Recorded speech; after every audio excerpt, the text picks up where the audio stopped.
Goodwill Community Foundation, creating opportunities for a better life. One of the best things about Excel is the fact that a single worksheet can hold so much information. In fact, you could fill billions of cells if you needed that much room. A file with that much data could get pretty overwhelming, but there's a feature called PivotTables that can help. PivotTables let you summarize and manipulate your data without actually changing anything in the worksheet. Let's take a look at how they work. In this example, I have some company sales data with columns for the salesperson, region, account, order amount, and month. And I need to find the answer to a very specific question. What is the amount sold by each salesperson? Because each salesperson has data on more than one row, I'd normally have to add these up in order to find the answer. But a pivot table can do this for us automatically, which will make the task much easier.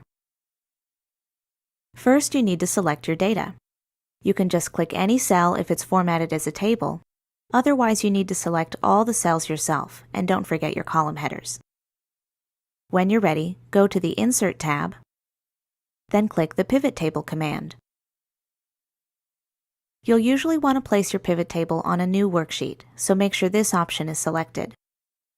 Then click OK, and a new sheet will appear. Over on the left is our blank pivot table. It's okay that there's nothing there yet.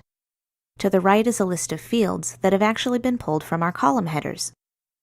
This is where we control what is or isn't displayed in the pivot table. But before we continue, let's take another look at that question. What is the amount sold by each salesperson? This question tells us exactly which fields to use to find out the answer: salesperson and order amount.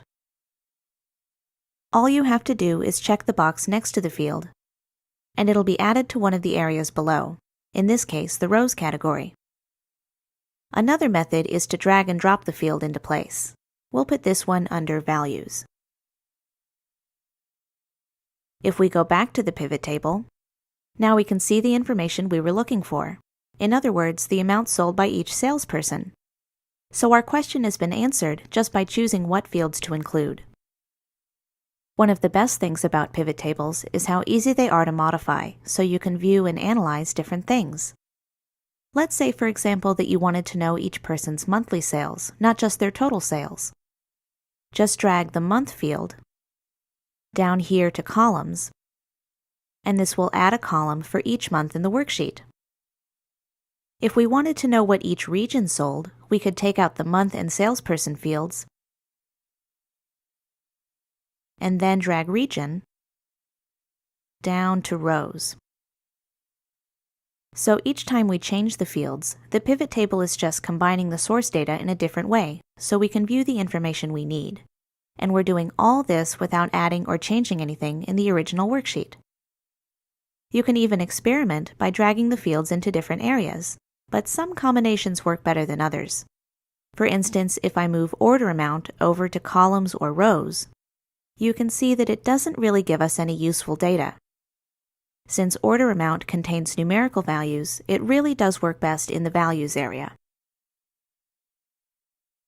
Finally, if we click the arrow next to order amount and go to Value Field Settings, we can change the function to something other than sum.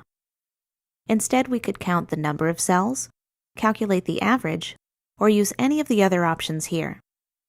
Some of these functions will be more useful than others depending on your data, so that's just something to keep in mind. In our next video, doing more with pivot tables, we're going to talk about report filters. We'll also take a look at slicers and pivot charts, which can give you even more ways to work with your pivot table.